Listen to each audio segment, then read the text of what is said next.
Clip number 687۔ اس clip میں آپ قرآن پاک کی سورہ نحل کی آیت نمبر 96 سے 100 تک کی تلاوت، ترجمہ اور تفسیر قرآن صراط الجنان سماعت فرمائیں گے۔ بسم اللہ الرحمن الرحیم۔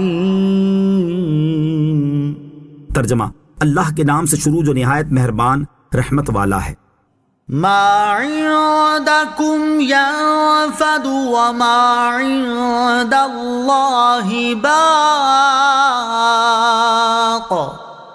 وَلَنَجْزِيَنَّ الَّذِينَ صَبَرُوا أَجْرَهُمْ بِأَحْسَنِ مَا كَانُوا يَعْمَلُونَ۔ ترجمہ: جو تمہارے پاس ہے وہ ختم ہو جائے گا، اور جو اللہ کے پاس ہے وہ باقی رہنے والا ہے، اور ہم صبر کرنے والوں کو ان کے بہترین کاموں کے بدلے میں ان کا اجر ضرور دیں گے۔ ما عندکم، جو تمہارے پاس ہے، یعنی تمہارے پاس جو دنیا کا سامان ہے یہ سب فنا اور ختم ہو جائے گا، اور اللہ تعالیٰ کے پاس جو خزانہ رحمت اور آخرت کا ثواب ہے وہ باقی رہنے والا ہے۔ اور یہی وہ چیز ہے جس کو پچھلی آیت میں بیان فرمایا کہ جو اللہ عز و جل کے پاس ہے وہ تمہاری دنیاوی کمائی سے بہتر ہے، لہٰذا اپنے عہد کو تھوڑی سی قیمت کے بدلے نہ توڑو۔ دنیا و آخرت کا موازنہ۔ امام محمد غزالی رحمۃ اللہ تعالی فرماتے ہیں، جس شخص کو اس بات کی معرفت حاصل ہو جائے کہ جو کچھ اللہ تعالیٰ کے پاس ہے وہ باقی ہے اور آخرت بہتر اور باقی رہنے والی ہے، تو اس کے لیے باقی اور بہتر کے بدلے فانی اور ناقص کو بیچ دینا مشکل نہیں ہوتا۔ جس طرح برف کے مقابلے میں جواہر بہتر اور باقی رہنے والے ہیں، اور برف کے مالک پر برف کو جواہر اور موتیوں کے بدلے میں بیچنا مشکل نہیں ہوتا، اسی طرح دنیا اور آخرت کا معاملہ ہے۔ دنیا اس برف کی طرح ہے جو دھوپ میں رکھی ہوئی ہو، وہ ختم ہونے تک پگھلتی رہتی ہے، اور آخرت اس جوہر کی طرح ہے جو فنا نہیں ہوتا۔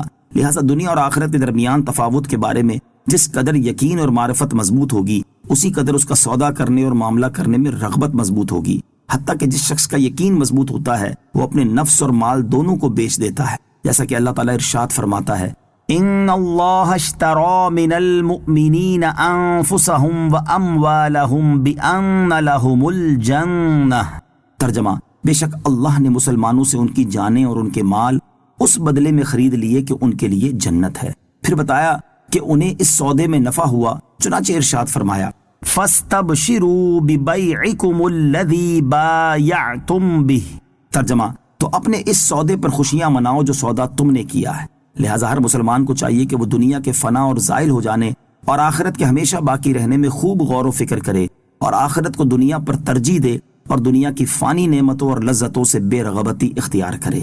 من عمل صالحا من ذکر او انثى وهو مؤمن فلنحيينه حياة طيبة وَلَنَجْزِيَنَّهُمْ أَجْرَهُمْ بِأَحْسَنِ مَا كَانُوا يَعْمَلُونَ۔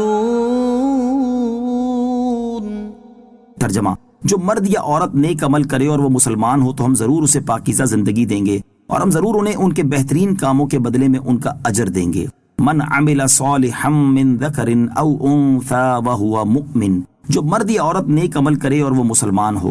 آیت کا خلاصہ یہ ہے کہ جو مرد یا عورت نیک عمل کرے اور وہ مسلمان ہو تو ہم ضرور اسے دنیا میں حلال رزق اور قناعت عطا فرما کر اور آخرت میں جنت کی نعمتیں دے کر پاکیزہ زندگی دیں گے۔ بعض علماء نے فرمایا کہ اچھی زندگی سے عبادت کی لذت مراد ہے۔ حکمت: مومن اگرچہ فقیر بھی ہو، اس کی زندگانی دولت مند کافر کے عیش سے بہتر اور پاکیزہ ہے، کیونکہ مومن جانتا ہے کہ اس کی روزی اللہ عز و جل کی طرف سے ہے، جو اس نے مقدر کیا اس پر راضی ہوتا ہے، اور مومن کا دل حرص کی پریشانیوں سے محفوظ اور آرام میں رہتا ہے، اور کافر جو اللہ عز و جل پر نظر نہیں رکھتا وہ حریص رہتا ہے اور ہمیشہ رنج، مشقت اور تحصیل مال کی فکر میں پریشان رہتا ہے۔ اس آیت سے معلوم ہوا کہ نیک اعمال پر ثواب ملنے کے لیے مسلمان ہونا شرط ہے، کافر کے تمام نیک اعمال بیکار ہیں۔ فَإِذَا قَرَأْتَ الْقُرْآنَ فَاسْتَعِذْ بِاللَّهِ مِنَ الشَّيْطَانِ الرَّجِيمِ إِنَّهُ لَيْسَ لَهُ سُلْطَانٌ عَلَى الَّذِينَ آمَنُوا وَعَلَى رَبِّهِمْ يَتَوَكَّلُونَ۔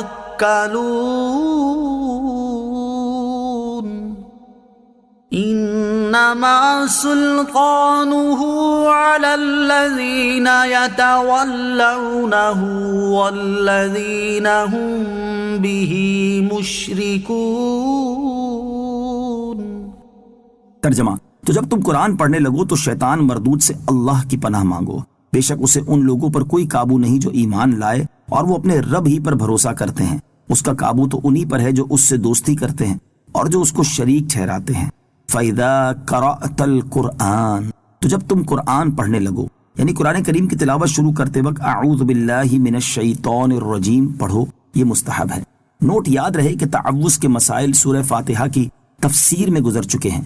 انہ لیس لہ سلطان، بے شک اسے کوئی قابو نہیں، یعنی شیطان کو ان لوگوں پر تسلط حاصل نہیں جو ایمان لائے اور وہ اپنے رب ہی پر بھروسہ کرتے ہیں۔ لہٰذا اللہ تعالیٰ پر توکل کرنے والے مومن شیطانی وسوسے قبول نہیں کرتے، یعنی اگرچہ شیطان کوشش بھی کرے تو اسے کامیابی نہیں ملتی۔ انما سلطانہ، اس کا قابو تو انہی پر ہے، یعنی شیطان کو ان لوگوں پر تسلط حاصل ہے جو اسے اپنا دوست بناتے ہیں اور اس کے وسوسوں کی پیروی کرتے ہیں، اور وہ شیطان کے وسوسوں کی وجہ سے مختلف چیزوں کو اللہ تعالیٰ کا شریک بنا لیتے ہیں۔ اس سے معلوم ہوا کہ شیطان کوئی زور زبردستی نہیں کرتا، بلکہ جو خود ہی اس کی طرف مائل ہوتا ہے اور اسے دوست بناتا ہے وہی اس کا اثر قبول کرتا ہے۔ صلو علی الحبیب صلی اللہ تعالی علی محمد صلی اللہ تعالی وسلم۔ مجھے اپنی اور ساری دنیا کی لوگوں کی اصلاح کی کوشش کرنی ہے انشاءاللہ عز و جل۔